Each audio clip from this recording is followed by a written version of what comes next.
Philadelphia. I'm Bruce Buffer. It's time for the Anthony Gorgano Show. Well, good morning. Live from the Sixers Media Day as we are in Camden at the Sixers facility right here on the floor. As you see, this is the Anthony Gargano Show, brought to you by TrueMark Financial Credit Union. That's right. Check out the credit union difference. TrueMark.com/PHLY or stop into a branch near you. We're pumped to be here, man. Sixers Media Day, as training camp around the corner, they will leave and go to the Bahamas for training camp. And this is it. This is the year. And then Friday into Saturday, the big bombshell drops in the NBA that Karl Anthony Towns is going to the Knicks. So you got cat drama, which is actually great because Embiid, the Beast, owns Cat. So we'll discuss that as the show goes on. But, of course, the lead of the day is what transpired yesterday at the pirate ship in Tampa, a complete plundering of Nick Sirianni, Vic Fangio, and Kellen Moore. The Eagles coaches were exposed yesterday. They were annihilated both by scheme and by players. I mean, it was a complete embarrassment that took place yesterday. Look, I thought yesterday would be a tough game. In fact, I thought they would lose. I said it Friday on the air, but I didn't think that they would go down in that way, in that just pathetic, listless, futile way. There's so many things that are just wrong. And Nick Sirianni, I don't care that it was hot, right? I don't care that the player that it was after the hurricane and the heat sweltered and there's no excuses to go in with that kind of just sad, pathetic attitude. That's what was completely wrong. And that's on coaches, right? I went back and I was watching the game again, and I counted 16 missed tackles on defense. Now, I don't care about their scheme and everything else, and they missed 16 tackles. That's guys who don't want to play.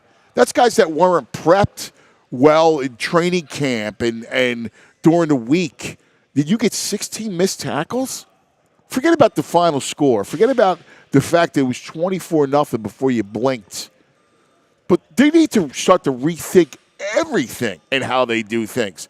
If you're going to go out down there and just get buried the way you do, let's think about this for a second. This was a rematch of a game in which Tampa destroyed you, right, in the playoffs. We talk about, hey, let's not carry the baggage of last year into this year, right? Except the problem is that it looked exactly the same way. Hurts looked completely overmatched, right? Any strides that he took against the blitz were just falling apart by Todd Bowles. I mean, you look at him holding on to the ball. I mean, how many times we got to talk about this going through your progressions? Listen, I know there's no A.J. Brown and no Devontae Smith. I get that. That's not an excuse. It's not. Not for that he is in the league this long. You got to get the ball out, man. What are you doing? And the game plans on both sides of the ball were just weak. Just pathetic gameplay. I mean, the fact is that the Tampa Bay defense, as much as we talk about the Tampa Bay defense and how Todd Bowles, they had 2 sacks in 3 games going into yesterday. They weren't good. Right now, I know Vita Vea is a big deal, right? Listen, without a doubt, because when you get the big hog in the middle, which the Eagles are lacking in Jordan Davis, when you have the big hog in the middle, that changes everything. Collapses, offensive lines. So I feel you. But my only point is that you just can't go in there and just get annihilated by that defense. You know what they're going to do. I mean, he's blitzing 3rd and 27, Bowles is. Talk about the utmost no respect. Like, you can't, whatever I throw at you, Jalen, you can't handle. I mean, that's basically what Todd Bowles said. And what's Kellen Moore doing? This game plan that Kellen Moore comes up with, complete trash. Throw that away, Kellen. Their first 3 possessions, 3 and outs. I mean, what about that script? How good was that script that you get 3 and outs? Here you go. Hurts incomplete. Barkley, no gain. Hurts the guy for 7 punt. Hurts incomplete. Barkley for 3 yards. Can you be more predictable? Hurts sacked. Hurts incomplete. Hurts incomplete deep. Hurts incomplete deep. Punt. I mean, that was your first 3 possessions. So is it any wonder you look up and it's 24-0? And defensively, Fangio, just hideous. Hideous. You make Baker Mayfield throw for 347 and 2 touchdowns. Are we for real with that? Like, we talk about, pressures and this defense, which I think unanimously hate, right? We can't stand this defense, this type of passive, bend but don't break defense, which is so antithetical to Philadelphia and to what we have always been defensively. I mean, that display yesterday was sickening. Jordan Davis, again, horrible. I mean, just horrible. I know it was hot, but you got to do more than that. I mean, I saw a lot of quit. I counted 16 missed tackles. I hate to go through film this week, right? Because there's a lot of guys be ducking under the table watching this film because it's grotesque on the defensive side of the ball. I mean, Bryce Huff is completely useless. And then the other part of it is, while we're talking about this, Baldy did a breakdown, and in Baldy's breakdown, you see Huff last year with the Jets from the 4-point stance, right? That race car 4-point stance. And he's had success. He's in a 2-point stance here, and he's completely a waste. I mean, do you look at tape? I mean, that's a fair question to ask. We see it exposed on a Baldy breakdown. So we got a lot to unpack with them. Fightings, it's Red October. It begins. Big win yesterday because if they go to the World Series, the Phillies have home field advantage. So it was a big win yesterday. Clemens with the big catch at the wall to end it. So fightings, we're going to be doing a lot of good Red October stuff. Lots to get to, but let's open it up to the fellas. Here we are, VG, Violations, Greg Caputo, JP, John Zapata. Yes. As we are here live at the Sixers facility, Sixers Media Day. It's great, man. It's awesome. Smells like a gym. Feels like a gym. Yeah, it does. It feels great. Yeah. It does. I'm excited, especially after that trade Friday night where, one thing about Cat is Embiid, they a beast. Owns got a couple big guys just banging each other now for great. next year or two. Yeah, it's great. The good thing is that when you look, I'm not sure if I'm the Knicks. I don't know if I like that deal. I get the name in Cat. He came up small at times in the playoffs. You saw, and when he was in Minnesota. And the other thing is, DiVincenzo hurt the Sixers, right? They're role players. It's a pain in the ass. I know. It's a pain in the butt. Right. And I don't know what Randall was going to do because, he was coming off the injury and he's kind of had no kind of spot on that team. Mm-hmm. But I don't know. I mean, I liked it from a Sixers point of view. Just because of it, the Embiid owning Cat. Embiid averages like 29 against. Yeah. They had to do that can't guard Embiid. No. He can't. They had to do that trade thinking about the Sixers, though, because of that front court. Obviously, Mitch Robinson, and obviously they don't have Hartenstein anymore, but they have to think that, listen, Embiid's still a problem here in this conference. Yeah. Now, Mojo's all off. They broke up the Nova kid. Yeah. Nazis not happy about that. Yeah, I got to tell you, I'm thrilled, though. I got this. The rivalry between Knicks and Sixers, awesome. We've never had that before. Mm-hmm. We Not my like lifetime. up until last year, right, where it starts. So it's going to be great. But let's get to the game. Do we have yesterday? to? Yes, we have to. It was an abomination from every which way.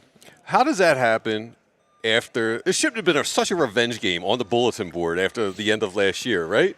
Embarrassed in the playoffs. Well, they didn't look prepared at all. No. From the jump. They didn't look prepared at anything. Like, this was the first time they saw Todd Bowles blitz. Let's go back. Yeah. The Buccaneers have eliminated the Eagles in 2 of the last 3 years in the playoffs. This is the juice they come out with all in right? this game. Right? Like, I don't know what you're expecting. Like, how do you not prepared for this? And listen, that's on Sirianni, right, first. Only because, like, dude, you were here during the first 2 games that you got eliminated, all right? Mm-hmm. You saw what they did. And Kellen Moore, I mean, what a weak script to start the game. He's a feeble offensive coordinator. He is so weak. There's no, like, I mean, like, here's the thing. I don't understand. Like, what are you trying to do, right? Again, for the millionth time, I know that the second play of the game, Barkley got snowed in for no gain. Mm-hmm. You got to establish that. You got to run. Yeah, that's it. That's it, man. They got the run solid. Right? The second possession, same thing. And Kurt's incomplete, and then you run Barkley again. You got to go attack with your run game. Did you see Sirianni? I would have run. Yeah, did you hear him afterwards? Oh, it's 9 plays. 2 or 3 third and long, so we ran Barkley 2 out of 6 plays. Yeah. Just want to strangle him. I know. He got no feel for it. There's no feel. He looks like a broken man. He's got no answers in that press conference. conference. Listen, you try to own it. It's my fault. It's my fault. Yeah, it's always his fault. Yeah, and it is. I mean, look. They're soft. They're weak. Yes. Right? Like, defensively, I went back. I looked at it. I was counting tackles, missed tackles. Yeah. I counted 16 of them. 10 of them had to be Dikembe D. That guy's flying around like Superman, just tackling air. My God. Unbelievable. I mean, but there are times it's like, are you kidding me? You're letting Baker Mayfield do that to you? This has got real problems, man. They're unprepared. The special teams coach should be fired. I know they blocked that kick, but they got guys bumping into each other. They gave up a block last week. They look unprepared. We get an illegal formation procedure. How many of these stupid penalties are we going to get? They're just totally unprepared. You got Devin White. You see this guy on Twitter? He's tweeting out strip sacks against us because it's his friend. You got Darius Slay tweeting out his resume because he's getting torched the last couple of games. I know. And it's the team's just out of control. But here's they the problem. They have no leadership. And here's the issue, right? Like, we're talking about the same stuff that happened last year. As much as we go, all right, listen, forget about the baggage that was last year. Forget about it all. Then the same stuff crops in. Exactly. It's the same thing. How cooked is Avonte Maddox? Cooper DeJean can't get on the field. Avonte Maddox stinks right now. I know. Surgeries, man. Slade looks like he's aged 4 years since last year. I know. All right, so let's do this. Let's take a quick TO. We got Bo Wulf coming up. Fran at the top of the hour. All right, so let's kind of dive into this mess. We have to. It is just a complete and utter disaster. And again, I thought they would lose yesterday. Agreed. You told me. I said they'd win 2013, but Friday I said that they would lose. At 27-23, Eagles win. I thought they would lose this game, but I didn't think that they would get embarrassed, and that's the problem. Is that when you come out, it's the effort in totality. There's ebb and flows of the league. We saw it yesterday. The Ravens all over the Bills, right? Like, well, this is how this league is. And once A.J. Brown comes back and Devontae comes back, their offense will have moments. Mm-hmm. But if this is the soul of this team, that you go out with a prideless effort against the team that eliminated you, that's where the issue is. And the issue is leadership from upstairs. Yeah. Foundation's cracked. All right, tell us about, we got Rothman Institute. I love my people at Rothman. I know. It's awesome. Those are the guys that helped me with my broken neck back in the day. They're the best. I helped my Achilles without surgery. Yeah, they're amazing. I wonder if they can fix broken football spirit, because that's kind of what we have here in Philadelphia. But let's talk real quick about our friends over at Rothman Orthopedic. And we got a welcome to the family, right? First time we're talking about it here on the Anthony Gargano Show. And they're awesome, and we've known them for a long time.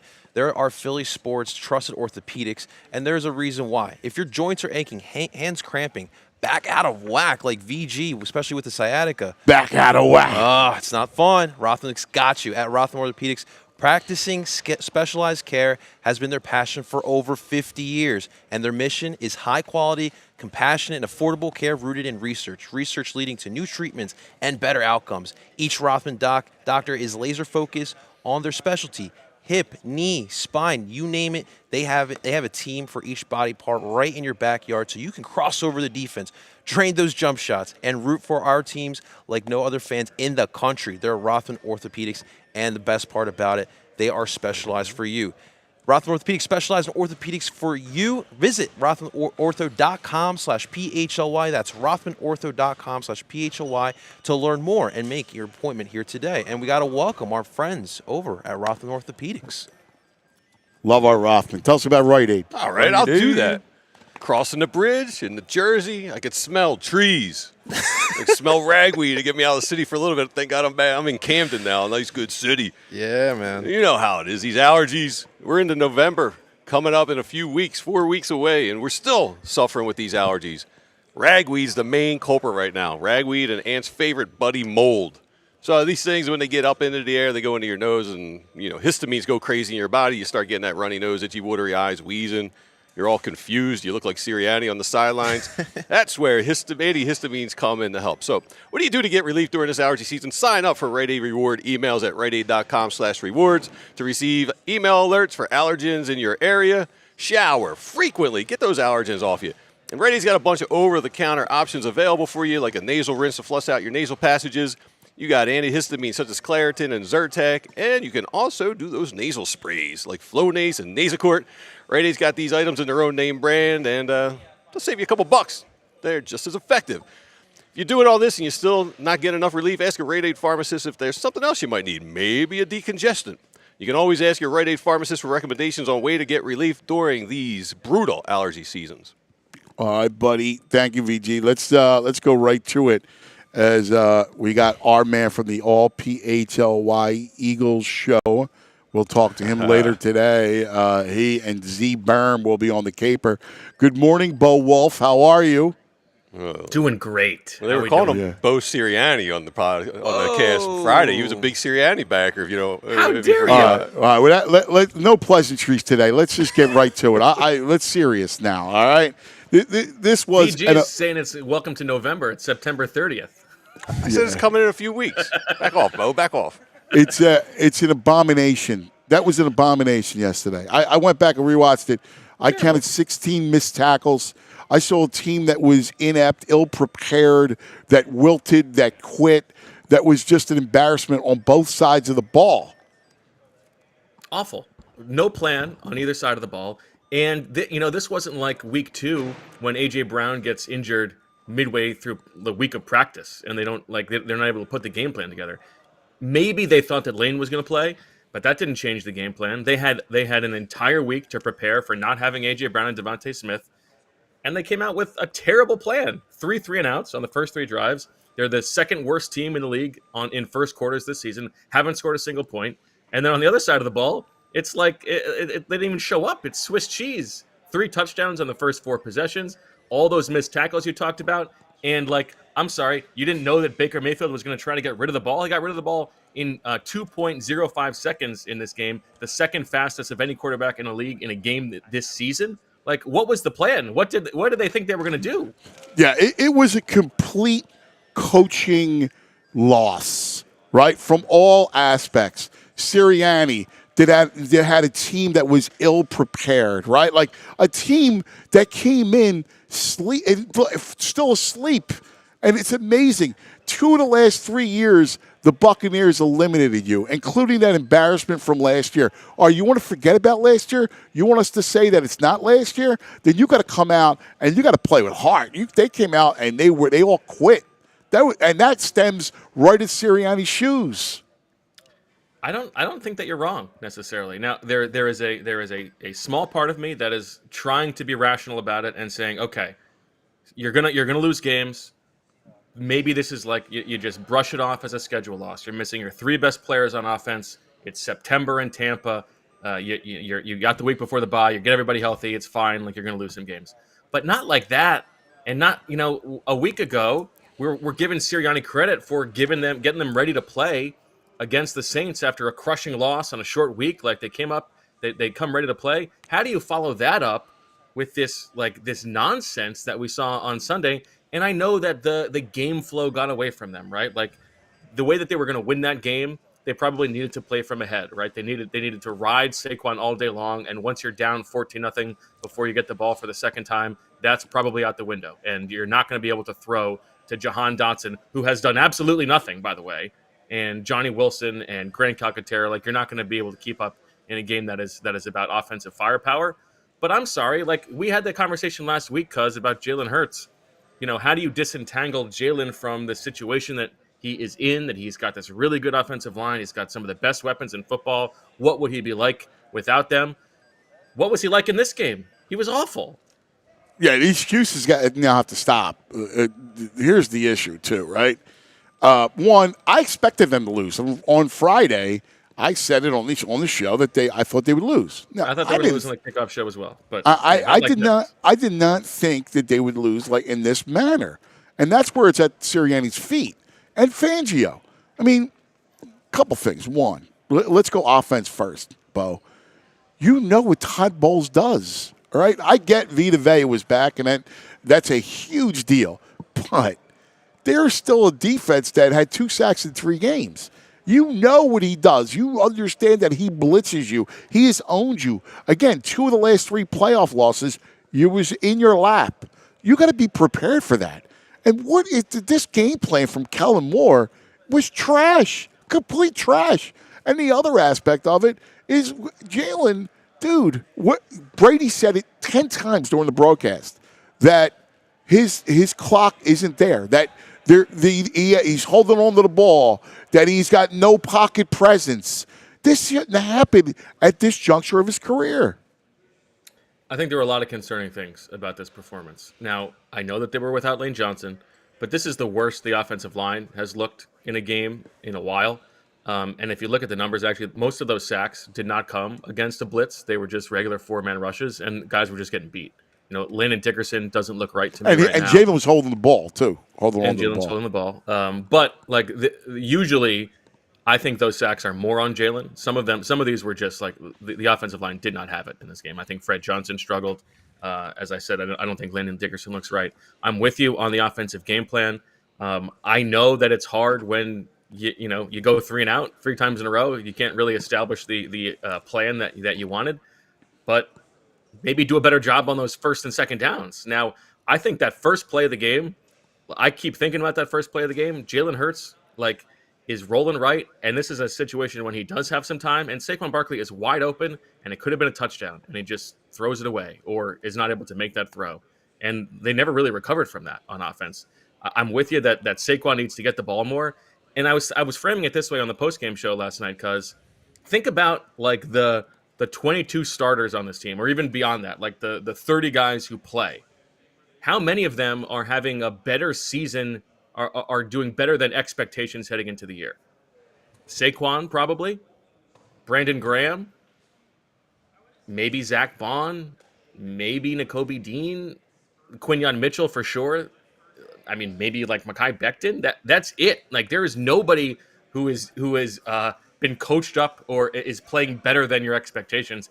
Mostly everybody else on this team is underwhelming. Yeah. No, I mean, the coaching's an issue. Let's go to the defensive side of the ball, and let's look at Fangio, who we all agreed had Clint Kubiak. He had his number, right? He won last week. Well, he lost in a big way, all right?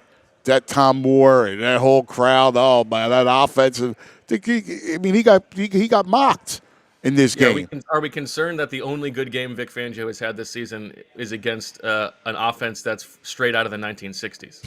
Yes. Here's the other thing too, is that you saw Jordan Davis completely quit in that game, and he did nothing.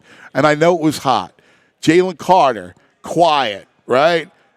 Again, Bryce Huff. Now, I don't know if you saw the Baldy breakdown with Bryce Huff out of the 4-point stance. That was a very good point, yeah. Right? Like, I was talking to him last night about this because I couldn't sleep. I was up rewatching the game. And it's like you don't even scout. What is that? I That's don't the thing understand. is that as terrible as the pass rush has been, and boy have they been terrible. I don't think that this game, the Baker Mayfield passing success, is on the pass rush. I Nah, think they it get is the on. ball out. I think it is on Vic Fangio. They got the ball out Yeah. so quick. Yeah. Why are we playing off the whole Yeah. game You gotta and not press. adjusting? Yeah. I know that is like a defensive coordinator might laugh and say, well, you can't just play up all the time. Like, I don't want to get beat deep, but like that's what you saw. That's what they were doing in this game, and you know that's what Baker Mayfield does. It really was like they were unprepared for this offense. I don't know what they were doing all week. Well, the answer to that would be pressure, right? Would be like crowd the line of scrimmage is the answer. When the quarterback's getting rid of the ball, you got to be up. I'm sorry, you got to be up. I mean, that's what Spags will do. I've had the conversation 100 times about that And guess stuff what? like that. We're so like one of the things the Eagles are puffing their chests out about is the fact that they really remade the secondary this offseason. In one fell swoop, they fixed the secondary. Okay, then trust them. If they're so good, put them on an island or put them up. I love the secondary. Push those guys. Let them prove it. Stop treating them like they're, Jalen Mills and Ronald Darby or worse than that. Like let them play. Yeah. Yeah, I'm with you, man. Other than Q, like who's been having a good year in the secondary? Q looks great. Slay looks pretty rough. Avonte Maddox looks bad. And I'll tell you what, C.J. Gardner-Johnson has been a disaster. Agreed. Yeah. He made one really, really awesome play in the Falcons game, right? Awesome. And he brings a little bit of physicality. He is missing tackles all over the place. And if you're a safety, I mean, it's in the name. You're supposed to be safe, right? Like you can't be missing those tackles. He's been awful. Yeah. Yeah. And it's in your face because Kyle Hamilton, we drafted Jonathan Davis or Jordan Davis right before the pick before Kyle Hamilton. And he looks like Ed Reed out there. He does. Some people might have said the Eagles should have drafted Kyle Hamilton at the time.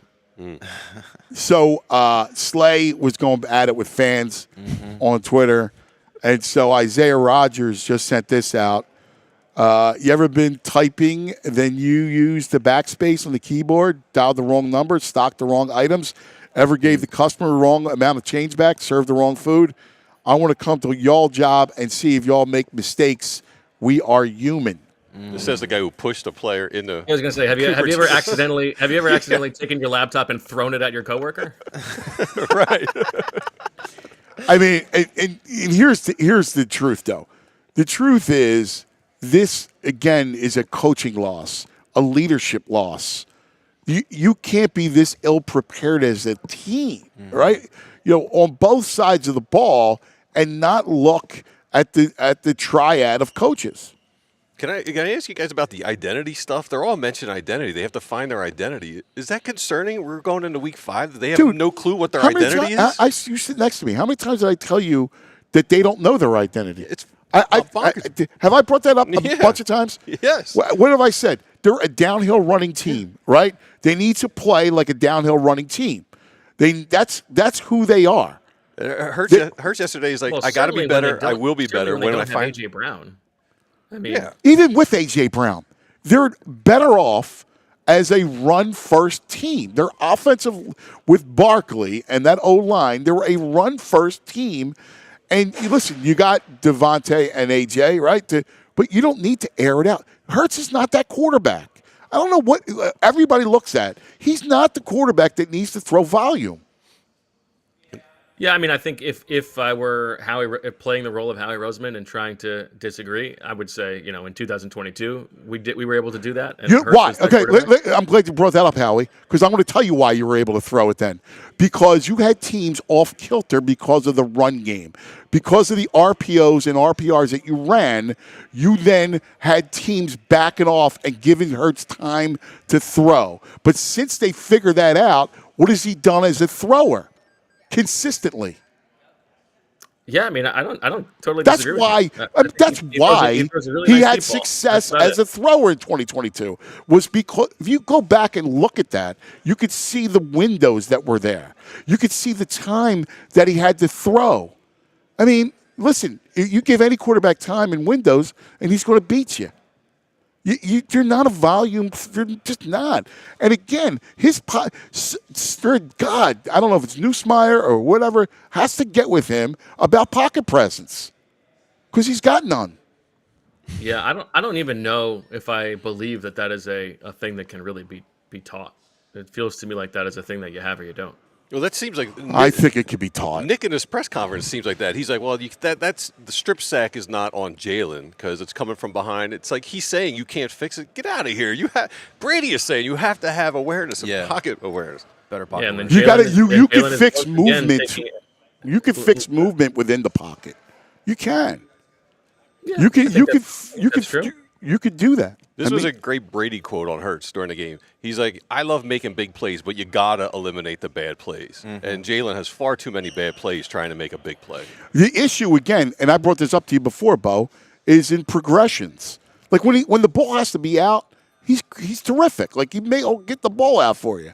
But when he has to go through his progressions, he's too slow going through the progressions. He's late. He's late throwing the ball. He's missing guys. He's late. And he's not going through his progressions. Now, that loss wasn't on him. There is he's down on the list.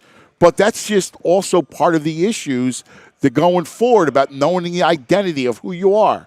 You need to be a run-first team. You need to run Barkley. That's who you are. Well, and Jalen is also, I mean, to your point, is also not as explosive as he was in 2022. That's part of why he had time in the pocket, right?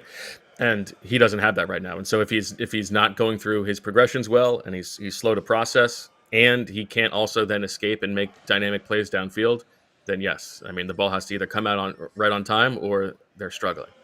I mean, look at it. Go back and remember that season, and look what they did on first down during that season. 4, 5, 6, 7. You know how easy it is to throw on 2nd and 3. You know how easy it is to do whatever you want on 3rd and 2. I mean, that was 2022 in a nutshell. And the reason why it flipped on its ear is because defensive coordinators adjusted. And the issue goes back to coaching. You got no one this defense is not even adequate for this team. It's not even a fit for this team. Listen, I know they're married to this thing, and I hate it. I just hate the way they play defense, that style of defense. That bend but don't break. I just don't. I get people in front of you not give up the big plays, but this defense, I grant you, it needs to button up that stuff. Man, I'm so frustrated by it. I hate watching it. I don't totally disagree with you, but I'm trying to look at the numbers on like what their passing rates were in 2022. So on first down. In 2022. Again, yeah. Okay, this is back on offense? Yeah, on offense. Yeah. In 2022, on first down, in the first half of games, right? So because there were so many blowouts in the fourth quarter for them, they were 4th in the league in pass rate, right? So they were not just running the ball on first down in 2022. They were throwing the ball. And they were productive that way. And then they would get leads, and that's when they would lean on teams with the but my point to you is it all works in consortium, right? Like works together, which is when you're able to do whatever you want because of the RPO and RPRs that they had lots of success doing, teams going into it to play you are allowing you to get to throw the football. They're struggling trying to figure out how am I going to stop Hurts in the run game. So it's a mindset going in that it's going to give you more time. It's going to give you bigger windows. And I also think there's something too, like they were catching the league by surprise that year, right? That's my point. I'm just telling you right now. Like you're a defensive coordinator, right? Like you're sitting there trying to stop. I'm not going to stop this.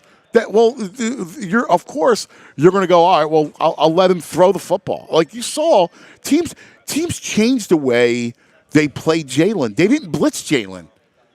They didn't pressure him. It wasn't until Bowles started pressuring him that you saw any of this.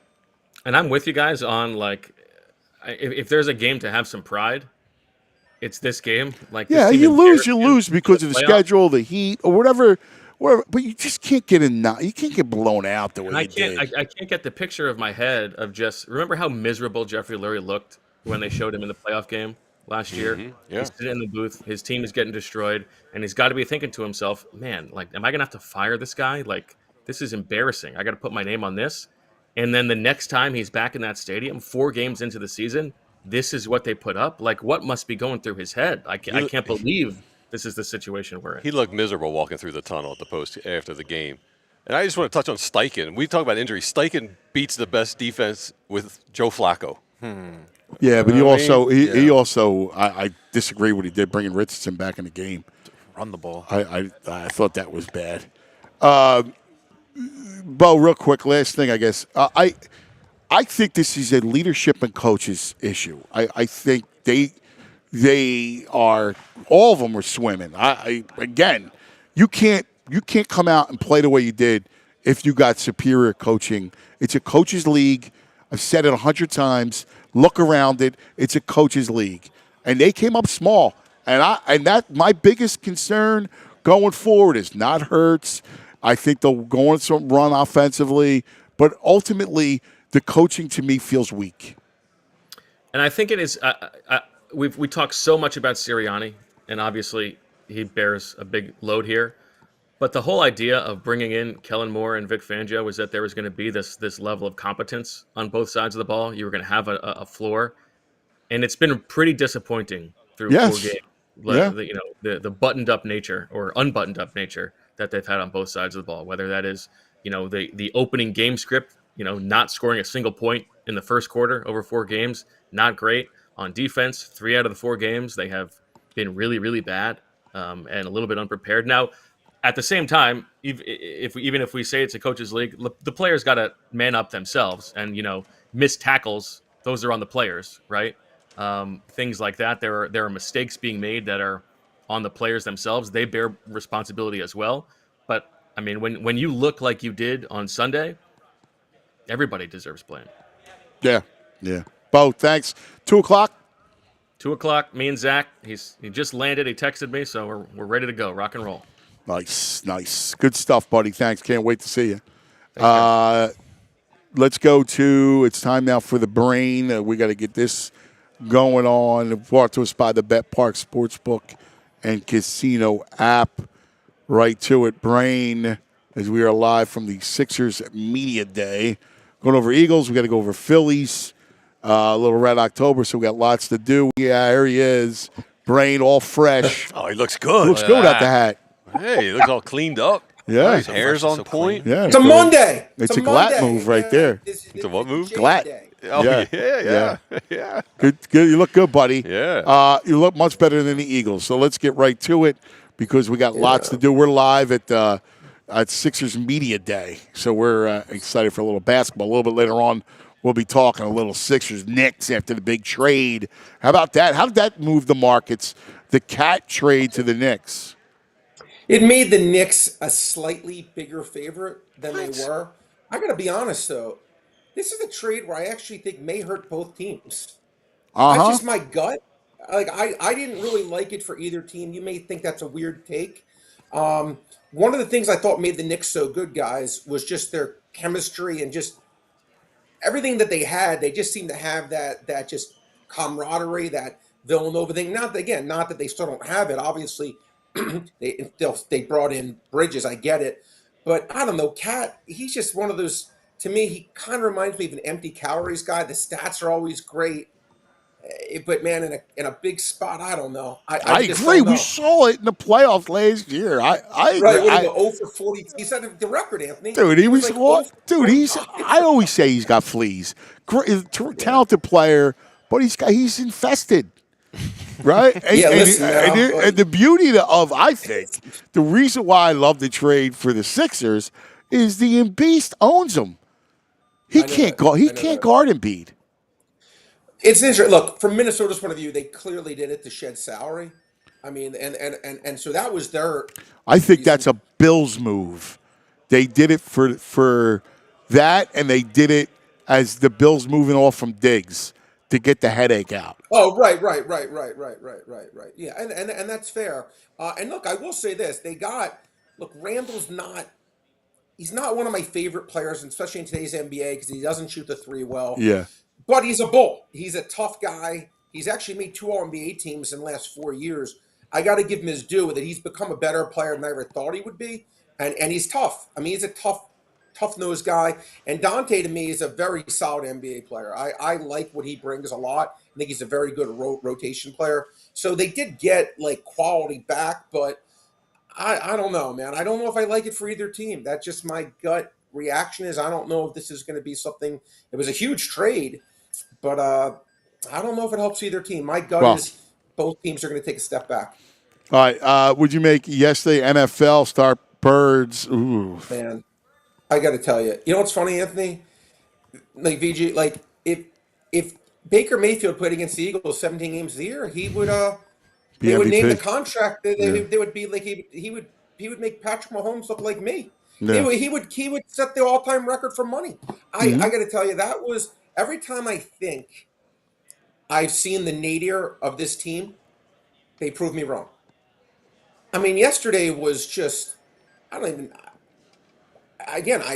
know what to say. I mean, it was now again, I know the excuses of it's not an excuse. You don't have your two best receivers. I get it. But Anthony, Greg, like that was just like how bad was that? Well, no, I mean all morning we're talking about it. It was a disaster from a coaching standpoint. Both sides of the ball, you just weren't inept, and worse was like you weren't ready to play. You didn't look prepared. You look like the heat got to you, which is inexcusable. You knew it was going to be hot. This is the city that invented pickle juice games. Come on, they can't prepare for this. I got to ask two questions, and Anthony, I said this to you before. Pickle juice was Dallas. How would that was Andy Reid did it? It's against Dallas. Oh, yeah, but I'm saying we're the team that invented pickle juice, this franchise, and we're worried about the heat? No, it was silly. Guys, who is Kellen Moore's publicity agent? Because whoever he is, I should hire him to me. I'll have a zillion clients. Because this guy gets this publicity. Like, he gets more publicity than Spags on defense, and Spags has won, 4 Super Bowls, is the best defense. Yeah. Kellen Moore, he's treated with reverence. And I keep saying to myself, why? What is it about this guy? And I swear I'm really not. Again, I try to stay in my lane. I'm not trying to criticize. I'm just saying, why is it he's treated with such reverence like he's some great coach that's accomplished some amazing things? And when I watch them, I'm just like, am I missing it? Maybe I am. And you're Brad, here's what you're not seeing. No, you're not. I mean, the reason why people are excited for Kellen Moore, I'll tell you, going into the season was because he provided someone who's done it before, right? So after Steichen, that fact that he's actually called plays at 12 teams. Okay. That was the whole thing versus Johnson, who had never done it, right? Like, so you look at what's going on, you go, well, all right, you had 2 inexperienced coordinators. Now you got 2 guys that have done it. So that's where people were excited, or at least felt better about Kellen Moore. But I agree with you. I thought it was a ridiculous, horrible game plan. Like, what Bowles does to you. But look, I always like Todd Bowles. Let me ask you a question. Are we sure? I'm not trying to are we sure how good Jalen Hurts is? Or I'm trying to see. Yes, they're married to the guy. I mean, they're married to him. I get it. It's like whether we're sure or not sure. Listen, I mean, the issues are pretty. I mean, Brady talked about it ad nauseum about the pocket, like stuff like that. Listen, what he's good at, like you gotta scheme around. Play to his strengths. You do. He needs to. You need to have a run first team with him, which is fine, right? Again, you have an offensive line that is really good. Saquon Barkley, he can win, but you gotta have him in the right spot to win. Anthony, you said it. You said on your show the other day. You go, the NFL is a coach's league. People try to pretend it's not, but it is. And clearly it is. I mean, it's ridiculous to say it's not a coach's league. Good coaches win, bad coaches lose. Yeah, no, you're right. And again, it's to me, it's like, as long as they have this, again, I'm not trying to throw stones here. I'm not, but again, I just don't know if this is going to just magically get better. Now, again, obviously, once they get Devontae and A.J. Brown back, that's going to clearly help. But you look at their schedule post the bye week, and it gets easier, right? You got wounded teams. the Browns, who just flat out stink. Like, you got teams that you should be able to. The Giants, you should have teams that you should win, right? Like you should beat, and I think they'll get better when it comes to that, right? Like, but ultimately, what are you doing it for? Are they a true contender? Like this division. Now we'll see if Washington keeps it up. Now Kingsbury's done a ridiculous job with that offense. I mean, just unbelievable. It's amazing, right? It's amazing. Now Daniels is, a special talent, right? And we'll see how. Are you ready to call it, Anthony? He's better than Caleb Williams. Are you willing to call it, or you wouldn't go that far? I listen. Yes, I liked him at LSU. You and I always talked about him, and I liked him at LSU. So I was kind of high on him, but I think he's in a better spot. I'm a big Kingsbury fan. I think he's a really good offensive guy, and so I think he's in a better spot than Caleb Williams. I'm not ready to call Caleb Williams a bust because I just think he's got to adjust to the league, and you got to get better coaching around him. But we'll see how good Washington is. This division, we saw how the Cowboys are. But they don't even have a run game. I mean, the Eagles should still win this division. Now, we'll see. I expect them to get better, and as they get healthier. And Lane, the O-line struggled without Lane, so Lane is a big deal. So once they get healthier, I expect them to play crisp, better crisp football. But I don't know about the coaching. That's the main issue. Yeah, I mean and I'm looking right here, Anthony. To your point, I'm on the Park site. Eagles plus 105, Cowboys plus 240, Commanders plus 250 right now to win the division. So they are still the favorite, and they basically have about 50% of that pie.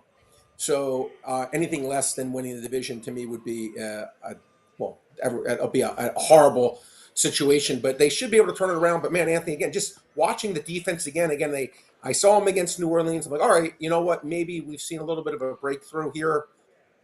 And then just yesterday, there's nothing worse. Tell me, guys, if you agree with me. When you have a bad defense, I think that's the worst thing. I mean, bad quarterbacks obviously tough, but when you have a defense just keeps giving up 8 yards. Yeah, it's funny. Death by 1,000 paper cuts. Why is that good? The bend but don't break defense. Someone explain it to me. Dude, I hate it. So we talk about it all the time. I freaking hate Buddy Ryan's best line ever. It was his best line. You know Buddy Ryan's line, guys? No. He goes, prevent defense does one thing. Prevent you to win. Yeah. And that's what they almost are doing out there. What people don't remember is before Buddy Ryan was Marion Campbell. Swamp and Marion Fox. Campbell, yes, was the Swamp Fox who played at bend but don't break defense. And so, horrible years. Horrible. And this Fangio scheme sucks. It just does. I hate it. It's a timeless theory. Pressure works on defense. Pressure. And analytically, they say, well, don't give up the big play. That the more the plays, because football's a game about execution. Mm-hmm. The belief is the more times you're gonna ask the offense to execute, because that style of defense causes more plays, right? So the more plays, the more chances that you don't execute, that you fail, that you commit a penalties, or you're behind the sticks. Mm-hmm. So that's the theory behind the defense, behind that defense, and that's why it's a numbers-friendly defense. I don't like it. That's not my taste. Yeah, I'm in the Spags Todd Bowles camp. What was this, 3rd and 19? Or he's blitzing? 3rd and 27. He blitzed. He blitzed. 3rd and 27. You want to talk about a no respect. He blitzed 3rd and 27. He said, go ahead, Jalen. You can't beat this. And, normally you don't do it because easier to give up a first down. I bet Bowles at like 60-1 coach of the year. Those odds went down to like 15-1 after yesterday. So, we'll see. Did you really make that bet? You really made that bet? I took Bowles for coach of the year. I took him as a long shot. All right, what do you got tonight, Bradley? Anything tonight? I like the Lions tonight. I agree with you in the Lions. Lions actually gone. It was actually, Anthony, when we spoke on Friday, was 3.5. Now it's up to 4.5. But I like Detroit. I think at home, I still think this is, in my opinion, even with some injuries, the best team in the NFC. Seattle vastly improved with the coaching change, in my opinion. I love McDonald. He really changed the defense. So I do like Seattle and what they're doing. A couple props I think are worthwhile. Geno Smith, 34.5 pass attempts. Here's why I like the over. Detroit run defense, guys, is elite. If not the best in the league, certainly top 5. It's been that way for a few years. You cannot run on this team. You cannot run on them. Couple that with the fact that Seattle's been passing the ball in general anyway. Couple the fact they're an underdog to win the game, where I think they'll probably be trailing. I say Geno, he had 44 against New England. He had 35 last week against Miami in a game they won by 17 points. Again, unless he just goes 3 and out a lot, I say he gets there. And then Jahmyr Gibbs rushing was 49.5. I bet the over. Listen, I think Gibbs is tremendous. Now, again, the problem is Montgomery's really good too. Yeah. And even though everyone knows Gibbs is better, they're trying to save him for the playoffs. They don't want to overexpose him. They don't want to make him Kamara, where he's getting 96 touches a game. So I get it. But I look at it like this. This guy is a stone-cold 5-carry a guy. If he gets 12 carries, which I see no reason why he shouldn't, I'm a legit favorite to win this bet. They're making it closer to 4.0 yards per carry. This guy's, to me, again, one of the best yards per carry guys in the league. Game, I think they're going to win. I say he gets his 50 yards here. Agreed. Anything else? Did you look at the playoff matches for Red October? Well, I will say this. I'm saying a prayer for myself. Need the Braves to win Game 1. I do not want Chris Sale pitching. I can win that stupid Trick Scooble bet for most wins. But it's funny. I feel bad for Arizona. Guys. Look what they have to do. Whoever wins that first game, they have to say, okay, we can't pitch any leverage pitcher here. We have to send out, you could send out your hitters, I guess, but any pitcher that has any. Yeah, Arizona's got no chance. Yeah. Right. I mean, it's they got like no chance. It just seems it, right? I don't even know what you hope for. I mean, because it's like almost like a miracle. Now, I will say this, guys, in Game 1 of the playoffs, Reagan's, I believe it's Reagan's, I have to get confirmation that it's against Burns. I think he's getting plus 135-ish. I would take Reagan's pick'em against Burns. The Orioles have been horrible.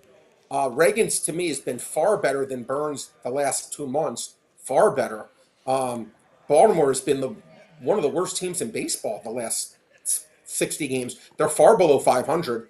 I'll take Reagan's getting a nice price. And then, listen, Scooble, again, he's taking a price. I'll take him in the 5-inning line against anyone in the world. Again, the Astros will score 0-1 through 5 innings. I'll take my chances that I'm at least, maybe I'll take a half run in that, actually. Probably maybe taking a half run, probably have to lay $1.30 or so, but I'll gladly do that in the 5-inning line because, to me, with Scooble, the guy's the best. Yeah, I'm with you. I'm 100% with you on both. Struggling. The only thing is Reagan's hasn't had a good second half, so that's the only thing. KC is another team that kind of struggled somewhat, not like the Orioles did in the second half. They were better. They struggled, but it was a lot from the offense side. No, Anthony, Cole Reagan's last 25 innings has allowed 3 runs. Yeah, no, he went through a period. He went through a stretch earlier. Right, yes, you're absolutely right. He did. He went through a bad stretch, but I think he's righted himself in this month of September. He had 5 really good starts. Before that, you're absolutely right. He struggled, but his last 5 starts, it seems like he's back on track. Hopefully, at least. But you're right. Kansas City has been horrible down the stretch. These are 2 teams, by the way, 2 horrible bullpens. So I'll say this: if you guys are live betting on Parks or whatnot, I think these are 2 teams just because neither team. Dominguez, I believe, is the Orioles closer. Our old friend Sir Anthony. Yeah.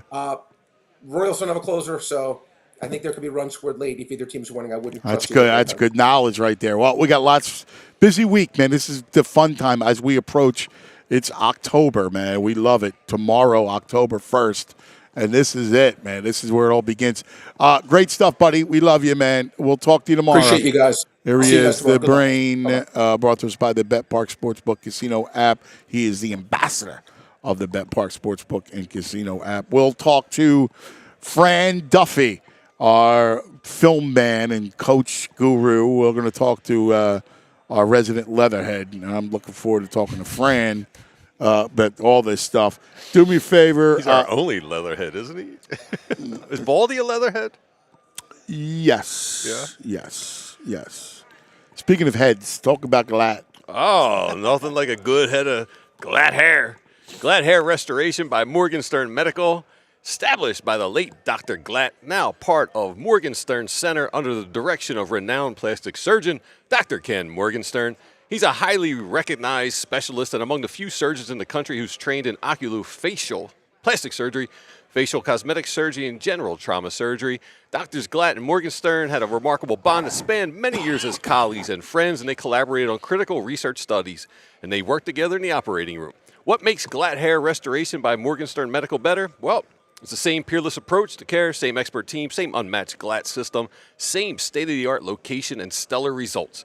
Under the direction of Dr. Morgenstern, this highly respected plastic surgeon, each member of this highly trained team brings 30-plus years of industry experience, and hair restoration is all this team does. Anyone can buy equipment and say they do hair restoration, but only Glatt Hair offers decades of proven results using innovative approaches delivered by leaders in the industry. Glatt Hair can help you during all stages of hair loss with leading-edge treatments for prevention, restoration, including laser light therapy, non-invasive TE treatments. Each patient receives complimentary one-on-one consultation to pinpoint the best course of treatment, and a caring patient advocate works with you from the first phone call to the last follow-up visit. Glatt Hair isn't just about restoration, it's about innovation. Their breakthrough treatments really do dramatically change lives. Change your hair, change your life. Bald is now optional. If you want to improve how you look and how you feel about yourself, Glatt Hair has the right treatment for you. Regain your confidence. Visit glatthairmctr.com or give them a call, 610-980-4000 to get started. All right, buddy. Good stuff. Let me tell you about the BetParx Sportsbook online casino app. Mike Quick, Seth Joyner, Joe Conklin, Johnny Marr, myself. We're all in the BetParx lineup. That's right, BetParx, the official sportsbook and online casino of Go Birds, and the only sportsbook online casino app that we use and recommend. That's right. Bet football, bet more than score, bet player TDs, rushing, passing, sacks, interceptions, you name it. You got baseball futures right for the playoffs. In fact, $25 on the Fightins to win it all will bring back $112.50. You can also play live dealer, blackjack, craps, roulette while watching the game, bet all your favorite sports, right? While you're messing around, having some fun with the casino. Right, make your downtime fun time. New users, that's right, download the BetParx online casino app sportsbook and get up to $1,000 casino bonus back if you're down the first 24 hours. BetParx.com has all the details. Got to be 21 in PA, New Jersey, Michigan, Maryland, Ohio. Gambling problem? Call 1-800-GAMBLER. All right, this portion of the program brought to you by Rite Aid. Get all of your goods, scripts, vaccines, whatever you need, at Rite Aid. Go riteaid.com. And now joining us to go over the ugly, and then, boy, it was ugly, our man, resident leatherhead, Fran Duffy. Franny, let's just go straight up. Coaching loss, man. They were ill-prepared, and they got out-coached on both sides of the ball. Yeah, it's tough to argue against that. I think when you look at the turnovers, the sloppy play, I mean, you come out and the opening script results in 3 straight 3-and-outs. Defensively, they marched up and down the field. And, Liam Cohen, the Bucs offensive coordinator, he put on a clinic, guys, in terms of using motion and trying to leverage angles and create space and find guys wide open. I mean, over and over and over again, they were putting their guys in good situations where even if the coverage was tight, they were able to come up with a nice play. Baker Mayfield's playing at a high level. They were able to create explosives in the run game. You had missed tackles. I mean, you go down the list. There's just you saw the play. You saw the one, just to illustrate what you're talking about. There was a play on the touchdown, if you remember, to Evans. It was trips. They had trips on one side, or they had a bunch on one side, and it was a pick underneath. They ran a rub underneath, and then Evans in the back, and it was just a beautiful play and well executed.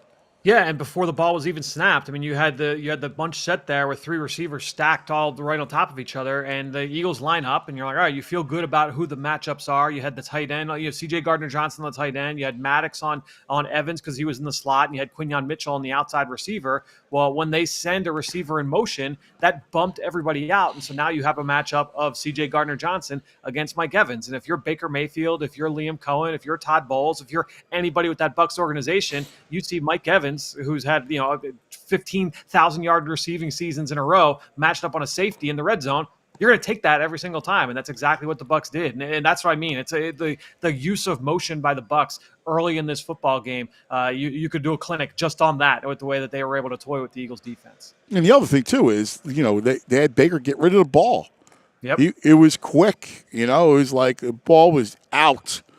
That was the beauty of the way that they were using the motion, is that they were making these clean, very well-defined windows for him to be able to throw the football. And so even if the rush wasn't getting there, which honestly that's a whole even different discussion, but I'm not even going to kill the pass rush here in this game, because more often than not, the ball was just out as soon as the quarterback was able to hit the top of his drop. And so, this was an ugly one to rewatch. I'm still going through the back end of the defense here, and I'm not having fun this morning, guys.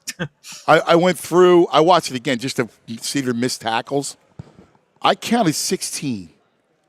I don't know. I mean, either way, for whether I missed a couple. Yeah.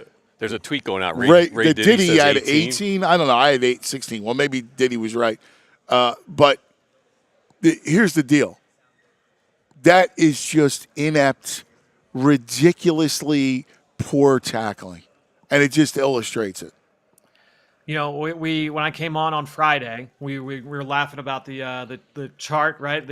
My notes on the game, on the Bucs, and what were the keys to victory. And the second thing that I had in there, in terms of like the Eagles defense keys to victory against this Bucs team, you had to tackle the catch, because everything was good. The ball was going to come out fast. Everything was underneath. This was not a vertical offense. You couldn't allow yards after the catch in this offense. So you had to make sure that you were able to get it to the ground. Whether it was 16 missed tackles, 18 missed tackles, or 28 missed tackles, you can kind of split it in half and say that it was half in the run game and half in the pass game. There were so many frustrating missed tackles rallying to the football, and you're giving up free yardage, free first downs at times, where those guys are picking up 12 yards after contact, and that's those hidden series that are out the window. Really, really frustrating to watch. Yeah, I got to tell you, I just watching that stuff, and again, you got to know what to expect. I mean, you just got to play it better. And I look at Fangio, and man, I don't know if you saw this. And again, I agree with you when it comes to the pass rush, but I don't know if you saw this Baldy breakdown of Huff in the 4-point stance and what he was like in New York, and now in a 2-point stance, how toothless he is. Yeah, I mean, even the times where he has put his hand in the dirt, though, it hasn't looked good. And there were reps in this game where he's not even going to try and touch the tackle. He's just going to dip his shoulder and turn the corner. And if you're going up against Tristan Wirfs, that's not going to fly. Against most NFL tackles, that's not going to fly, but certainly not against Tristan Wirfs. And Wirfs just puts his left hand into his shoulder blade and buries it in the ground. And then the next rep, it was another one where he's lined up out wide. He's got plenty of room to operate. He's essentially got a two-way go. And he's like, all right, I'm not going to try and run around him. I'm going to try and run through him. And he doesn't do anything to set up the bull rush, and he runs right into his chest, and it's run into a brick wall. It's been a frustrating go for sure watching Bryce Huff. I don't personally think that it's a usage thing, especially the last couple of weeks, just because they've kind of tapered back his snaps and said, all right, you're just going to be a designated pass rusher. Yeah. You're only play in pure nickel situations, and that's what he was. Yeah, that's what he was. And you're hoping at this point, you're stripping it back and putting him in that role, thinking, okay, he'll be an overpaid designated pass rusher, but he's not even giving you that right now. So the bye week is coming in a good spot for Bryce Huff. Hopefully he can kind of recalibrate a little bit. I will say for him, there were a couple nice effort plays from the backside. So it's like, all right, he is trying, there is effort there, but the more often than not, it's been a lot of negative for Bryce Huff. Yeah, but what are we talking about with Jordan Davis, man? My God, he just was completely just quiet and just awful. I mean, my God. Yeah, I mean, too often you saw that those guys were able to get outside the tackle box in terms of the perimeter run game. So they were running away from Davis, not a ton coming right at him in this game. My guess is that the heat was probably a factor with Jordan Davis in this one. It was a factor for the majority of this team, both sides of the football. But yeah, and obviously not enough of an impact there from number 90 in the middle. Yeah. And again, Jalen Carter, I mean, it looked like guys were just I hate to say quit, but man, they wilted, man. Yeah, but that was the problem with just not being able to get off the field. Is now you're playing all of these extra snaps. If you did look, it was you had this point. Obviously, you get off to the rough start. They jump out 21-0, and the 21 shouldn't have happened because of the penalty from Rodgers from Isaiah Rodgers on punt return, right? So you finally get the stop on the third drive. Then you give them a freebie. You give them the extra red zone possession there, so they make it 21-0. But you hold firm. You get a couple stops. You get a touchdown before halftime. You come out. Saquon gets that long run. Now it's a 10-point game in the third quarter, and you're like, all right, get a stop on defense, get off the field, and now you're back in this football game. You get them to 3rd and 7, which is that's a winnable down for the defense. Baker Mayfield breaks the pocket against man coverage, and he runs for 10 yards. Then back-breaking play, but 2 plays later, you get them to 3rd and 10, 3rd and 11. And you give up a 15-yard catch to Chris Godwin when you're doubling Mike Evans on the other side. I'm not sure. There was some kind of mix-up between Avonte Maddox and CJ Gardner-Johnson. I don't know if they were trying to pass off to one another. I don't know if Maddox just got nosy in the backfield. Whatever it was, you had 2 third-and-long conversions there. You got to get off the field in those situations. And that extends drives. And now when you're talking about guys wearing down late in the game and it not looking good, well, if you get off the field and you handle your business early on in the drive and you handle your business early on in the game, you don't get to that point. If you don't miss those tackles, if you don't have those blown assignments in the back end, that those plays don't need to happen. Let's go to the other side of the ball and that ugliness that ensued. Fran, 2 of the last 3 years, Todd Bowles has eliminated you, right? You know what Todd Bowles does. You understand what he does. Now, I get that you had no A.J. Brown and Devontae Smith. The script was just embarrassing. I mean, I don't care what they you never got a chance to it was just awful. I mean, it was just and dude, obviously they missed Lane Johnson, but Brady said it 10 times. Jalen has to figure out the pocket. His pocket went holding on the ball, being late. We talked about this, Franny, about him being late and going through the progressions. Look, when the ball's out and he needs to have the ball out, he's been good. But when he has to go through the progressions, he's slow. I think the big thing early in this football game, because at the end of the day, I see what Nick Sirianni is saying after the game, because you can't get into a rhythm, you get out of it, and that's exactly what happened. You get those 3 and outs, so your whole script, it doesn't go out the window, but you're down 21-0 in a blink. Yeah. But now you're in trouble offensively. I think the big thing is that when you look around, all right, what happened on those drives? And look, Jalen misses a throw on the very first play of the game. Yeah, the Barkley drill situation. Yeah. He's got to make that play to Saquon Barkley. Those are the ones where he's gonna be thinking of that one in his sleep the next couple of days. But then he comes back on the next drive and he makes a picture perfect throw to Dallas Goedert and he floats it over the defender right into the breadbasket, and Goddard drops it. And so then you get a failed blitz pickup on the first third down, and then it's a 4-man rush where Vita Vea beats Mekhi Becton on the inside on the next third down, right? So a little bit of everything contributed to them going 3 and out. They couldn't get the run game going. They tried getting Saquon going with runs on the first 2 drives, and they go for 0 yards and then go for 3, and that brings up 3rd and long with the 2 incompletions. Like it was a bad opening script that did not go well, and then when you pair that with what happened on the other side of the football, that's how you get into a 21-0 hole. Yeah, and here's the thing though, because let's go back, because you stabilize somewhat, right? Like. It's it's 24-14, right? Like you actually have stabilized the game a little bit, and there was a chance, and this league, man, where if you could get momentum, there's a path to making a game a sweat, and there was a path in that moment, right, where they had momentum after they scored, they get a stop. That's when you got to go back, and that's where Jalen again. I keep saying it, but you can't keep holding on to the ball. Yeah, and that's what I'm excited to go back through the offensive film. I'm wrapping up the defense now. I'll have the offense done by the middle of this afternoon, and just kind of because we didn't get a great angle of that play of the sack fumble. It looked like he wanted Calcaterra down the middle of the field. Should the ball have come out earlier? Obviously, the early pressure forced him to hold it, and then he's stepping up. He is trying to throw the football in that situation, and that's when it gets swatted. Should it have been out earlier? That's really what I want to go see when I go back and watch that. I mean, that was the first thing. Now, I didn't see the all 22, so I feel you on it. But my initial reaction was that ball's got to be out. Like, you could feel it. Like, when you're watching a game in real time, you have your own sense of the pocket, right? Like, you could feel it. It felt like the ball should have been out. I'm curious. You'll see it. You'll take a look at it. But it felt like that was the case. And then Brady said it. Brady kept talking about it yesterday, about what he needed to do in the pocket.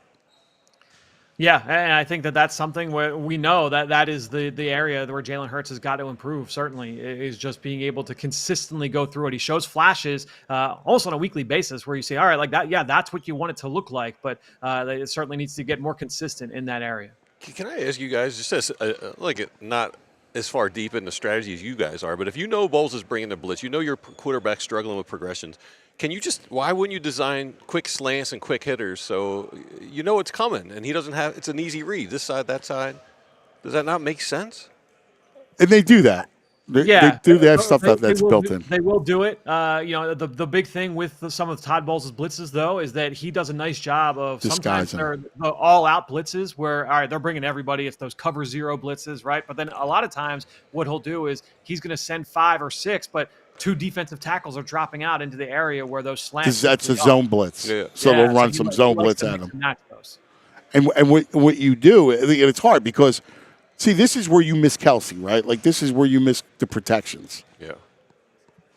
Right? Yeah, it's an area. Look, this was an ugly game offensively. It was an ugly game defensively. They've got to figure out the next couple of days. Like, all right, this is what went wrong in this one. And more importantly, I mean, you heard Jalen say it after the game last night, talking about we need to find our identity. That's what teams usually try and do in this part of the year. You're trying to feel out what is it that we do well, and how do we best lean into that. And that's what's going to be the conversation next week. How many times did I tell you this, Fran? We know their identity. Yep, downhill. I said it after the first week. Yep. The minute you have Saquon Barkley and that O-line, all right, listen, this isn't a referendum on Jalen Hurts and whether or not he's a elite quarterback. I don't really care about that stuff. Here's what he is. Here's what I know. He's at his best when he doesn't have to throw the ball 40 times a game, right? Like, he's at his best when he's got time and he's got windows. And the way to get your time in windows is through the downhill run game. And honestly, this is what's going on around the NFL right now, everywhere. They need a fullback, mind you. When you're looking at every quarterback, and it's looking and interacting with fan bases across the NFL. Last year, Bills fans were pissed at Josh Allen. This year, early on in the season, Ravens fans annoyed with Lamar Jackson. People are getting weary of Patrick Mahomes and how he's playing. When you look around at the top shelf quarterbacks in football right now, it's an uphill battle for a lot of them. The guys that are playing best, it's Sam Darnold, it's Geno Smith, it's guys that we weren't necessarily expecting to come in and light the world on fire. I just think right now defenses have the upper hand, and the way to kind of level the playing field a little bit has been, for a lot of teams, has been the run game. We saw that last night with Baltimore with what they tried to do against the Buffalo Bills. Hey, you know what? Rather than lean into Sean McDermott and what he's trying to do defensively and all the disguise, let's just get Derrick Henry going downhill. And the very first play of the game, he goes 70 yards for a touchdown. I think when you look at the Eagles' offense right now, that's probably the strength of that group. And trying to. But here's the problem: they don't want to be that. They don't want to be. You listen. You work there. Listen. I have the utmost respect for that organization and Jeffrey and Howie, but that's not Jeffrey's cup of tea. Unfortunately, this is where the league is. Like, they need a fullback. They need to, it was a great signing Barkley, right? It really was. But now you got to use him, right? The right way. You got to deploy him. And he's not a guy that was best running with Jalen in RPOs. He's downhill, man. He's every bit of Derrick Henry. Like, you watch Derrick Henry hit those holes like Eric Dickerson up. They did a whole thing last night, upright. Like, Saquon's downhill, man. Saquon is ridiculous. Like, get ahead of speed, let him go. And it's a shame because they need a fullback. There's a lot more that they could use with a fullback. Yeah, the big thing about it that you worry about is you don't want a situation where you overwork them early and then down the stretch, then it's an issue, right? And so we said this last week too on the PHLY Eagle show is when you get into trying to split carries between him and Kenny Gainwell, their answer the first couple of weeks has been, all right, when we get into third down, we'll let Kenny Gainwell be our 2-minute back, our change of pace back. The problem is that Barkley is just so far superior in pass protection, and then even as a receiver. I know. Just get him the ball you hate taking him off the field. Yeah. So what they did yesterday, and I'll chart it a little bit better this afternoon, but it seemed like they tried to get him mixed in more Gainwell on some of those early downs just to take the load off of Barkley a little bit. They need to find ways to be able to do it. But either way, I agree. I do agree. The downhill run game has been the strength of this team, and that's something we'll see if they're going to. They're not going to. Yes, I agree. They're not going to go wholesale sea change and say this is going to be what we are all about. But I do think you got to turn that lever up a little bit here moving forward. I would get the kid on. I would get the kid some touches. They might. Yeah, we've barely seen him, Will Shipley, and now he's built a little bit more like Gainwell. Obviously, he doesn't have that stature of Saquon, but I think overall they need to find different ways to be able to get this run game going. Yeah, like just to give, because I agree with you. Like you got to protect, December, January, and hopefully February, That's the plan. And to do that. You really need to, in my opinion, and I would mix in Shipley. I'm not a Gainwell guy. I've never been a Gainwell guy. I think he's pedestrian. Hey, I just saw this tweet. The last Eagle to score a first quarter touchdown, Julio Jones. Wow. Brutal. Hey, last thing. Yeah, they're the only team. They're the only team in football right now to not have a point in the first quarter through 4 games. They got to figure that out. The opening script has not been good so far this season. Here's the thing, Freddie. Last thing is just preparedness. This is what frustrates me from the coaches, and this is what frustrates me from Sirianni, right? Like, your team just went in and just had no clue. Like, that's a problem. Yeah, and we gave them a lot of credit for coming down and responding the way that they did a week ago against New Orleans. And so we can't give them credit last week and say, hey, look at how they had them ready to play, and then not say it when the inverse happens this week against Tampa. And obviously you have the factors of the injuries and the heat and all that stuff. But no matter what, this team came out, penalties, and this was all 3 sides, like offense, defense, special teams. You had penalties, you had mental errors, you had blown assignments, you had drops, you had the whole list. You had turnovers, missed turnover opportunities on defense, the whole deal. And so this was a tough one to swallow. It's a tough one to rewatch. I'm not anticipating that my afternoon is going to be much more fun than my morning was. But you got to get through it, and you got to come out the other side and see what they do coming out of the bye. Yeah, it's going to be a long bye, bye. Freddie, we love you, buddy. We'll talk to you later on. Keep up and don't stay up too late. All right? Yeah, we'll see how that goes. I'll see you guys. Fran Duffy, our film resident coach and resident leatherhead. All right. Couple things, and then we got to talk. There's so much to touch on. The league itself, we haven't even gone through the league and kind of what we saw yesterday. We got Sixers. The big trade. It happened Friday night with Cat, so there's tons of stuff that we got to get you. First, let me tell you about. That's right, the Bet Parks Sportsbook. We told you about the Bet Parks Sportsbook Casino app, but what about the casino? Man, they got it going on. How about it? We always talk about it. It's fantastic. Love that Parks stuff. Casino, smoke-free environment. I was talking about the air quality, how good it is. I do like sometimes in the casino going just to go through the smoking area every now and then. A little throwback vintage feel. That's great. Take you back. The Excite Center at Parks Casino, one of the many things that we love about Parks Casino. This is how you win. Pennsylvania's #1 casino, Street Road exit off at 95 and the P8 Turnpike. You got the beer garden, the steakhouse, the noodle house. You get the sports book. You get the poker room in the Excite Center, the best places to see comedy and musical acts, to boxing. I mean, you name it. Busy weekend. It was amazing, right? So last Friday they had Tiffany Haddish there. That was sold out. The Fray was there. That was sold out. Here you got some stuff. October 4th, the Juicy Scoop podcast with Heather McDonald from Bravo and Chelsea Lately. October 5th, comedian Kev Herrera. October 24th, TLC. How about that? November 1st, Invincible, tribute to Michael Jackson.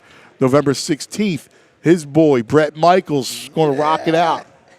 Every rose has its Sirianni. December 6th, Patti LaBelle. You love her. Love the Queen. Yes. Not. December 13th, the podcast Are You Garbage live. December 14th, comedian Eric D'Alessandro. Parks Casino, this is how you win. ParksCasino.com to buy tickets for all shows. Got to be 21. If you have a gambling problem, call 1-800-GAMBLER. And, of course, we're brought to you by Primo Hoagies, our sports food. We got Red October coming up, so make sure you get your Red October hoagies because you're going to be doing video, all kinds of watch parties and hanging out for the fightings. Well, you got to have food for your guests. No better sports food than Primo Hoagies. That's right. From their first store opening, 1992, in the heart of South Philadelphia, the original. And all these years later, it's still the same thing. The quality of ingredients that go into every hoagie, the finest meats and cheeses to their award-winning seeded bread. Primo Hoagies committed to crafting sandwiches that set the standard for excellence. Become a Primo Rewards member and get a $2 off Primo-sized hoagie every Wednesday. Check out the new app. Your chance to win free hoagies for a year. All right, so download that new app. And if you enter from the app, you got a chance to win the grand prize. So whether you call it a hoagie, a sub, a grinder, or we call it hoagies, one thing's for sure, you taste it in the Primo difference. Make your next event Primo with the hoagie trays and the party platters. Perfect for any occasion. You can order online or in-store today and taste the Primo difference. You'll say what I always say. It's not just a hoagie. It's a Primo. 10:30 live from Sixers Media Day as we get ready for a little Sixers season. After this, the team goes to the Bahamas for training camp. How's that? That's a pretty nice setup. Right? Bahamas for training camp. You got to love that, buddy. A little tan on, a little A basketball. little better than Lehigh Valley. Jealous. Well, they've gone to different spots and different places. They were down south, I remember. Charleston, that's right. They're in Charleston. From Colorado last year. Yeah. And the Bahamas is an interesting one. There's another team that's going to be there. Some other NBA Little team. scrimmages in the Bahamas. Ooh. Yeah, so you'll do a little Bahamas action. Nice. And then all of a sudden, so the big news in the NBA was Karl Anthony Towns gets traded late Friday into Saturday to the Knicks for Randall and DiVincenzo. Yeah. Good. See ya, Vinny. Well, listen. I hated watching him hit 3 after 3 against I know. us. He was killer against us. He did. He killed the Sixers, and he killed in those moments. He did. He had a lot of. He's got that look too. I mean, you love him if he's on your team, but you just hate his face. Yeah. Yes. Hitting those days. He's got that swagger and stuff. Yes. It truly is. Hey, Devon, step on over here because we got to preview what we're doing after. Because I'm very excited over that. So we're looking forward to it. But here he is from the all PHLY Sixers show. And we have done this many times. Many times. You and I. Yeah. It's great. Sixer Media Day. Yep. The big trade Friday night. Cat comes to New York to make the rivalry that much better. I love it because the Embiid owns Cat. He does. He can't guard. Karl Anthony Towns can't guard Joe. No. And look, not many in the NBA can, but certainly Karl Anthony Towns cannot. He did a decent job against Jokic. They're different players. They're different types of players between Joel and Nikola Jokic and how they need to be defended. And he did a really good job in that series when they won in 7 to advance to the Western Conference Finals. But coming in here, look, New York had to do something. When we were talking about it on our show, what were they going to do since Mitchell Robinson is now going to be out until December, probably January when you look at the timetable of how NBA teams like to release things. So if he's going to be out there, what are they going to do? Precious Achiuwa is not big enough to start however many games they needed to start and defend in the Eastern Conference and playing those West Coast teams. Jericho Sims, the backup, he hasn't shown enough over the course of his career that he can do it on a regular basis. The only thing that we really came up with is how many starts will Julius Randle get at the 5? They go small. They just try to outrun teams and get up and down the floor. So something had to happen. And I didn't see this one, even though the Cat and Leon Rose things has been out there for years since he's taken over the New York Knicks. But I mean, it was a surprise, right? Basically on the eve of Media Day, the start of the 24-25 season, and they do this. Now, he does provide some. He makes them different than what they were with Julius Randle because he stretches the floor. He can space the floor. Julius Randle needs the ball in his hands, set himself up to get some things going. Yes, he can hit the 3, but it's more of the isolation type of game that he plays. Karl Anthony Towns, you can pick and pop with him. You can do those things, that type of offense. He's a catch-and-shoot guy. But he also pulls the defense away from the basket, allowing Jalen Brunson, allowing Kell. Penetration lanes. Yeah, allowing Kell and Jalen Brunson to put the ball on the floor and get to the basket and do what they need to do.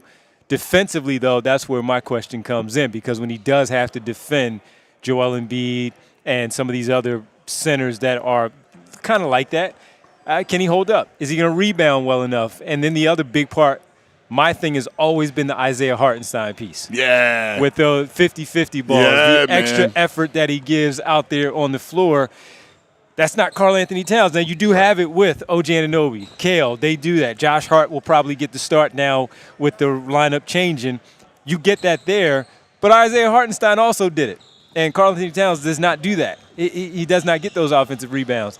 But he does provide a lot. I mean, not trying to make it seem like the guy is not a big-time offensive player. He makes them different, and I still think the Sixers are just a step above. See, I always listen, when it comes to Cat, I always recognize talent, right?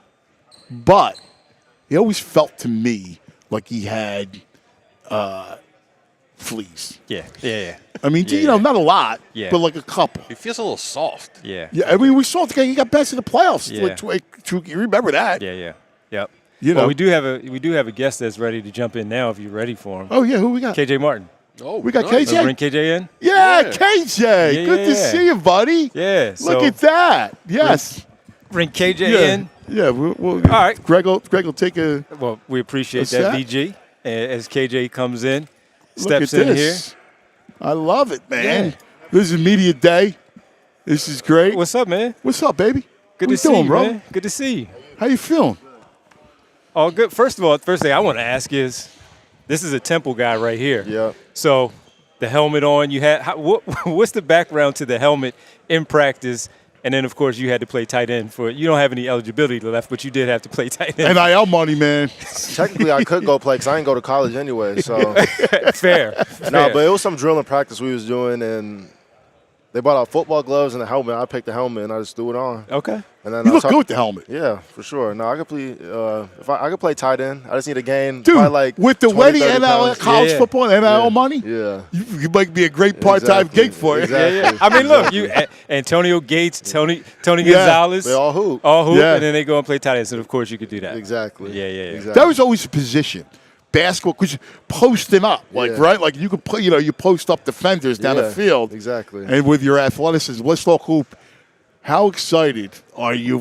You look at it feels big. Yeah. Like even every year, this feels bigger this year. Yeah. No, I'm super excited. This is my 5th year. Obviously, a couple guys I was here last year with, and then PG, Eric, we played together before too, so no, it's dope to, reconnect with some guys and play with the same guys and obviously meet some new guys, but no, we're super excited. What do you think PG brings? Like, when you look at PG and his greatness, like, what does he bring to this team?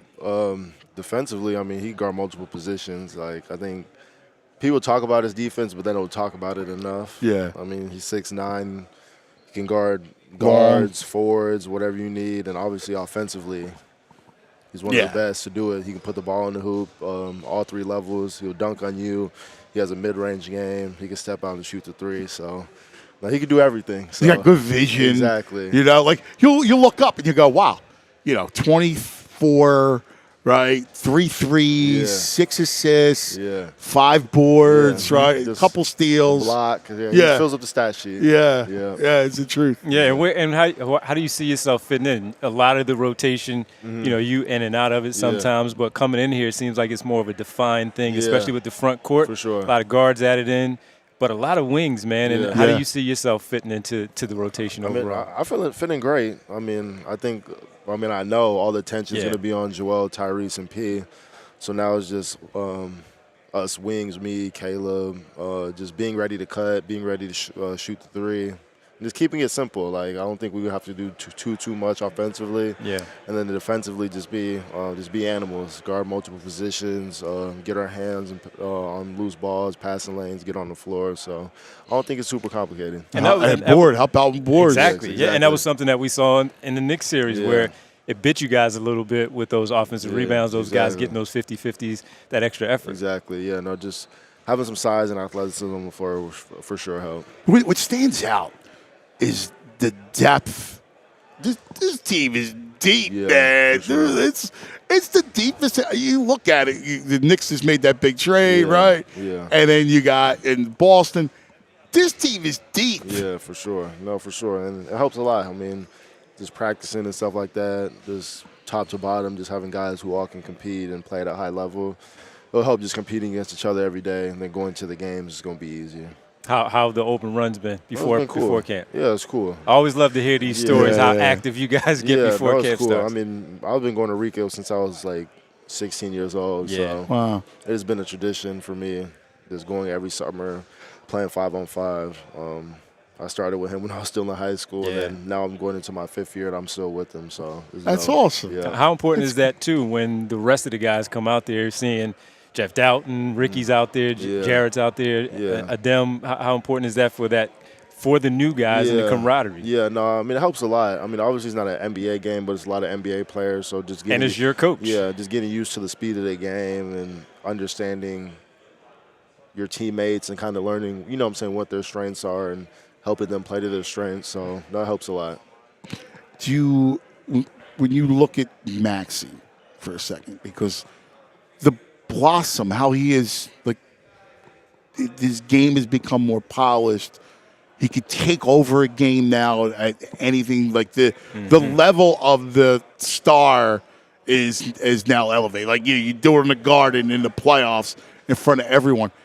How different is him at that level and the impact just as a whole? Yeah, I mean, me and Tyrese, we were in the same grade in high school, so we played against each other. Did you really? Yeah, like AAU. Like, we got drafted the same class. Yeah. I've been playing against Tyrese. I've known Tyrese for a long time now. He's from Dallas. My dad's from Dallas, so we have that connection. But, I've known Tyrese for a while, so just to see, year after year from high school to when he went to Kentucky to now we're teammates for our 2nd year, but like my first 3 years and his first 3 years here, and I was in Houston. It's dope to see, and now he's going to continue to get better. I mean, just watch his game, how his game has evolved. Yeah.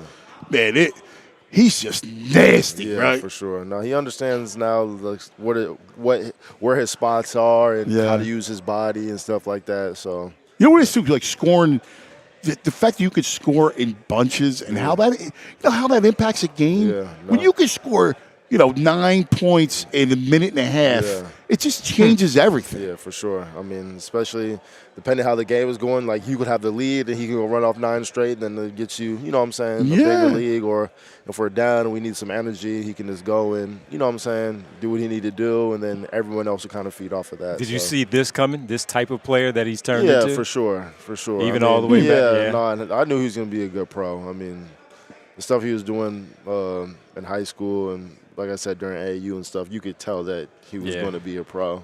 And then going to Kentucky and stuff like that. So you can kind of tell how guys are going to pan out. I mean, having my dad in my corner also, he was just telling me that he thought Tyrese was a pro in high school. Yeah, for sure. Yeah. For sure. So me and my dad have a lot of conversations about stuff like that back then. How much was your dad involved in you blossoming as a player?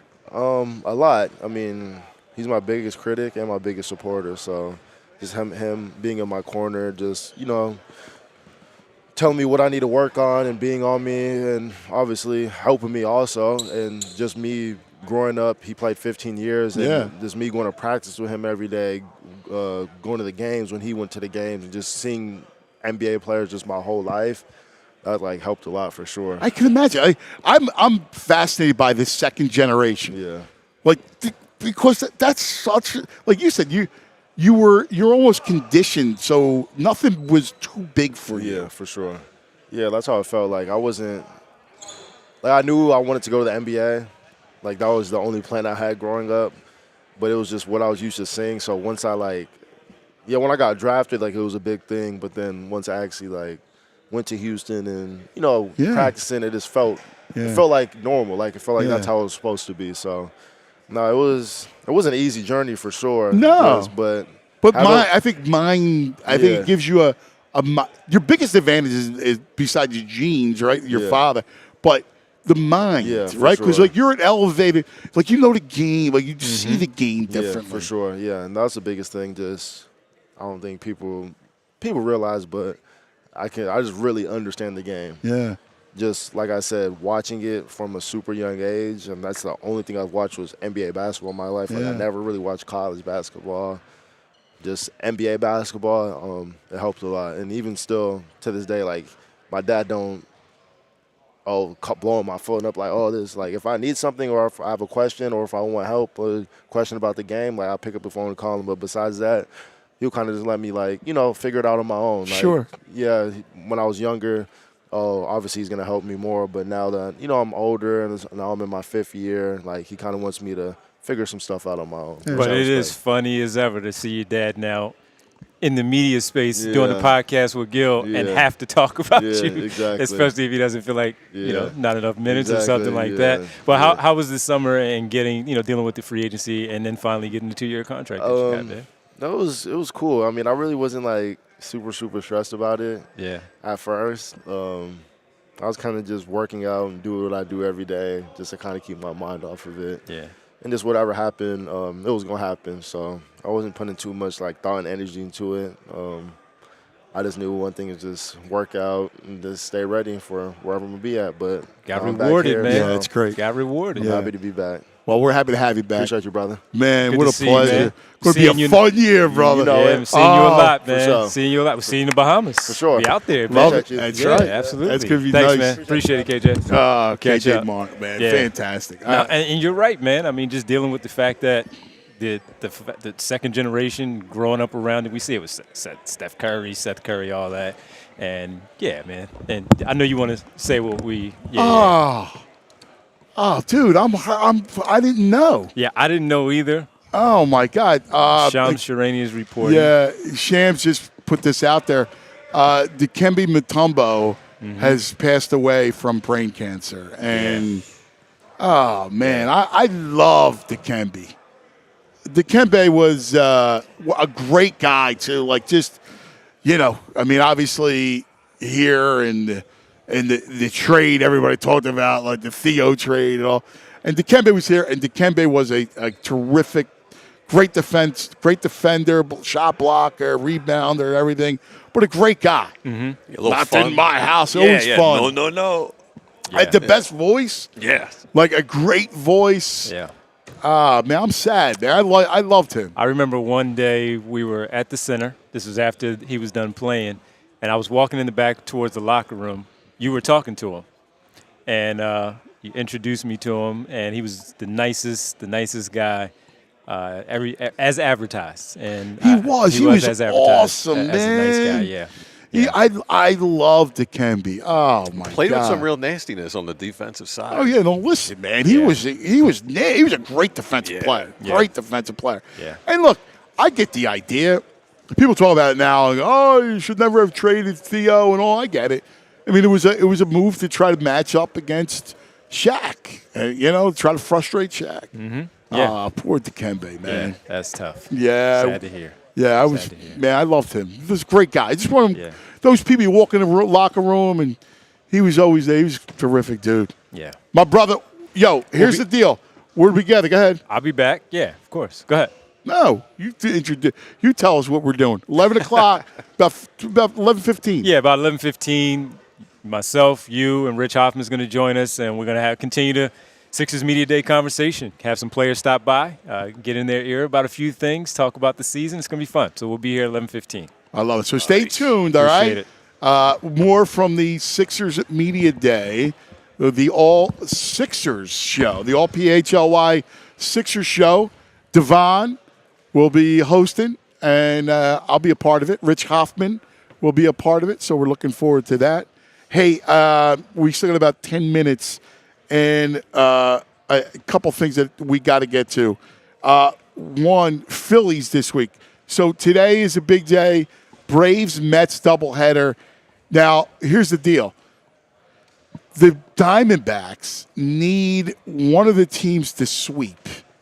And I don't see how that's possible, right? Because whoever wins game one is going to lay down in game two. You have to, because you don't want to burn any arms. Can they both just alternate forfeiting a game? They both get in. Diamondbacks just sit. Do they even have to play it? I mean, it's kind of stupid, right? Right. Actually, it's good for the.